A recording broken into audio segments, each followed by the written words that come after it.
যখন ইচ্ছে এই ডেজার্টটা আপনারা তৈরি করে দিতে পারেন। ভীষণ ইয়ামি, ছোট বড় সবাই পছন্দ করবে। চলুন দেখে নিই রেসিপিটি। প্রথমে এখানে নিয়েছি আমি 500 ml লিকুইড দুধ, তারপরে দিয়েছি এখানে পাউডার দুধ, স্বাদ মতো দিয়ে দিচ্ছি চিনি, নাড়াচাড়া করে একটু মিশিয়ে তারপরে চুলাতে বসিয়ে দিয়েছি। বলক আসার পর 3 থেকে 4 মিনিট আমি ঘন করে জাল করে নিয়েছি। তারপরে এখানে দিয়েছি আমি বারবিকেল, তারপরে এখানে একটু নাড়াচাড়া করে 1 টেবিল চামচ পরিমাণ এখানে দিয়েছি সাবুদানা, দিয়ে নাড়াচাড়া করে সাবুদানাটা সিদ্ধ করে নিচ্ছি।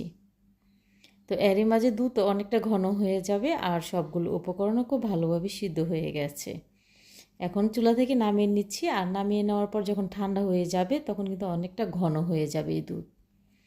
তো এখানে পছন্দ মতো 2টি আম নিয়েছি আর আমটাকে কেটে নিচ্ছি। রেসিপি ভালো লাগলে শেয়ার করার অনুরোধ রইল। আপনি যদি আমার ইউটিউব চ্যানেল থেকে দেখে থাকেন তাহলে সাবস্ক্রাইব করে নেবেন, আর আপনি যদি আমার ফেসবুক পেজ অথবা টিকটক আইডি থেকে দেখে থাকেন তাহলে লাইক ফলো করে নেবেন। তো আমটা আমি আমার সাইজ মতো কেটে নিচ্ছি। আপনারা আপনাদের পছন্দ মতো কেটে নিতে পারেন অথবা এই আমটা ব্লেন্ড করে নিতে পারেন বা হাত দিয়ে চিপিয়ে নিতে পারেন।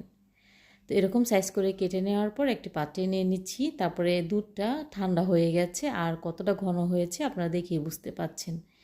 এভাবে নাস্তা আপনারা তৈরি করে দিতে পারেন, ছোট বড় যে কেউ পছন্দ করবে।